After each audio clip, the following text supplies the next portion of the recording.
Audrey Pulvar et Arnaud Montebourg, Valérie Trierweiler et François Hollande, journalistes et politiques ont souvent fait bon ménage. Les affaires privées se traitent en privé.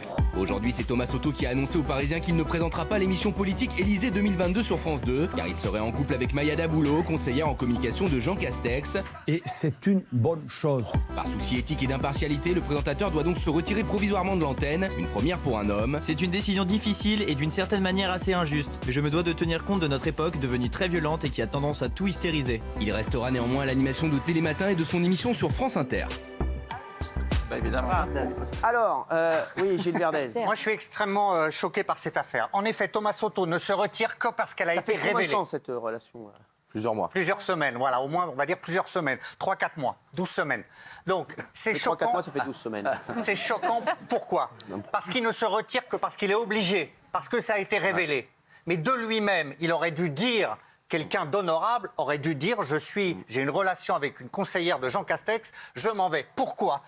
Vous imaginez qu'il casse Jean Castex lors d'une interview, lors d'une chronique, mais quand il rentre chez lui, le gars, le soir, il est viré de sa maison, puisqu'il est avec la directrice. C'est surtout s'il en sens. C'est pour ça qu'il faut... Il y a la directrice de la com de Jean Castex. Ah oui, et s'il le critique, il ne peut pas rentrer chez lui, elle va lui dire « mais tu te fous de ma gueule », etc.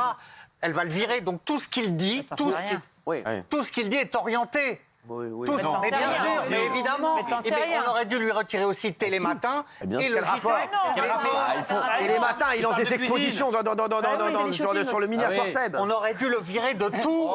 Mais vous virez de la France, peut-être. Tout ce qu'il dit est orienté, Cyril. Vous savez quoi ? Orientez-vous vers la sortie. Merci. Oui. Non, mais comme d'habitude, Gilles est excessif. Ah oui. Sauf que pour une émission politique, effectivement, non, c'est normal. Lui, c'est impossible de se maintenir. Parce qu'aujourd'hui, il y a une telle défiance vis-à-vis justement des journalistes, de la connivence, des conflits d'intérêts, que finalement, ses paroles seraient toujours un peu biaisées. On dirait oui, mais il dit ça parce qu'il a intérêt, ou il doit être agressif parce que justement, il veut contrebalancer, évidemment, par rapport au gouvernement et ça. Donc forcément, il doit partir et c'est mieux. Effectivement, les femmes le font, elles, sans qu'on leur demande, sans qu'on le découvre. Elles le font avec un peu de panache et lui, il le fait parce qu'on l'a découvert. Et vous savez, comme disait Charles Aznavour, il faut savoir quitter la table quand le meilleur est desservi. Voilà. Bien sûr. Benaïm. Non, mais effectivement, c'est très symptomatique d'une défiance qu'il y a auprès de la presse et dont on imagine que de toute façon, ils ne sont pas capables de faire la part des choses. Et donc, comme on imagine qu'ils ne sont pas capables de faire la part des choses, ils n'ont pas vraiment le choix. En l'occurrence, c'est une première, puisqu'effectivement, on l'a demandé à Béatrice Schoenberg, on l'a demandé à Anne Sinclair, on l'a demandé à... Marie Drucker. à Audrey Pulvar, on l'a demandé... J'ai vu Anne Sinclair, d'ailleurs, j'ai croisé Anne Sinclair au restaurant. Non. Il y a très belle semaine. Elle est magnifique. Elle est magnifique. Très belle femme. Non, mais je vous dis, magnifique femme. C'est une leçon. Une leçon. Une leçon pour qui ? Pour les hommes, pour les femmes, pour tout le monde. Non, franchement, magnifique. Et donc voilà, et pour une fois, c'est à un homme qu'on le demande. Voilà. Moi, à titre personnel, je déplore qu'on ne puisse pas imaginer qu'on est capable, quand on est journaliste, de faire la part des choses. Mais maintenant, comme il y a une défiance, c'est compliqué quand vous avez un membre du gouvernement dans l'émission et le soir, vous rentrez chez vous, manger des bretzels, c'est plutôt compliqué. Imaginez, il y a un remaniement ministériel. Et donc, il va être au courant forcément parce qu'elle va lui dire. Et donc, il dit rien. Donc, c'est une faute journaliste qui ne doit pas rester. Imaginez qu'il y a un remaniement ministériel. Elle va lui dire elle lui dit rien, c'est une faute journaliste. Vous croyez vraiment qu'il va défoncer Jean Castex en sortant avec sa directrice de communication ? Jamais. Et moi, je suis choqué qu'il l'ait caché pendant des mois et à sa rédaction et aux téléspectateurs. C'est mentir aux téléspectateurs. On rappelle qu'il est quand même censé recevoir de manière impartiale les plus grands dirigeants politiques. Imaginez en 2017 si un des animateurs du débat présidentiel sortait avec Marine Le Pen. Ça serait choquant. Les gens se sentiraient bernés. Là, moi, je me sens berné. Franchement. Il est quand même pas obligé de dire avec qui il couche. Potentielle présidente qui sort, c'est avec une... C'est la conseillère de la Premier ministre, c'est Macron. Conseillère com, Jean Castex. La com, c'est elle qui gère les journalistes. Exactement.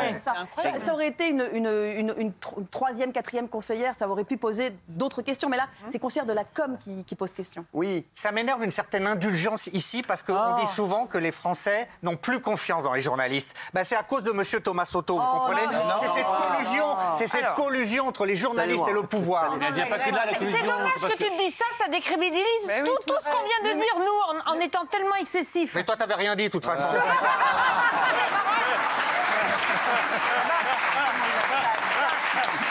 C'est magique. C'est magique.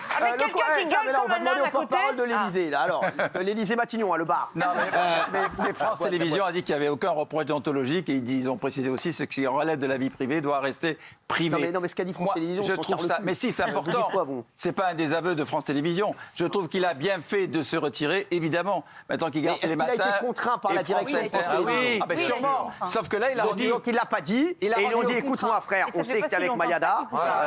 voilà. dit que c'est injuste, donc ça veut dire qu'il a oui, été il contre. Ah, il a dit que c'était injuste. Oui, il a pas c'est injuste dans le Parisien. Mais qu'est-ce que je m'en carre le cul? Mais oui, On lui a demandé, il n'a pas eu le choix, mais il trouve que c'est injuste Il a dit parce que c'est qu'il quelqu'un, voilà, qui est Avec regret. oui, un il était vrai pas journaliste et d'accord. c'est quelqu'un qui aurait su faire la part des choses. Ah, donc il voulait la faire. Il Bien était sûr. il était pas d'accord. Oui, De parce toute façon, lui, il bouffe à tous les râteliers. Non, mais parce qu'il estime que. Vous les médias.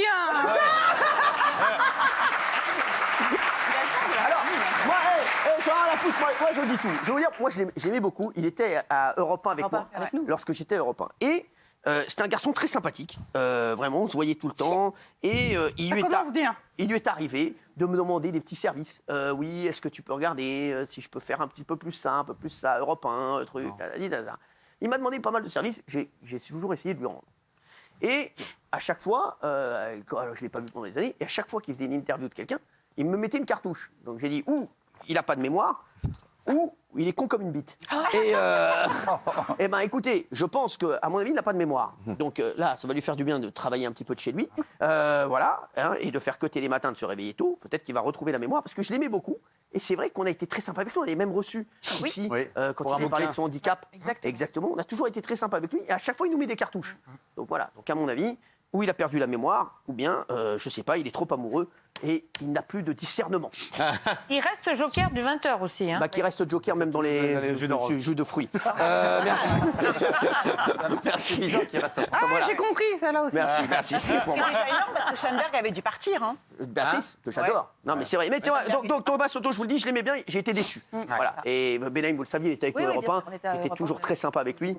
Et il m'a arrivé, voilà. Et votre copine Isabelle Saporta a quitté RTL quand elle a commencé à sortir avec Jadot. On va faire toutes les histoires, là. Non.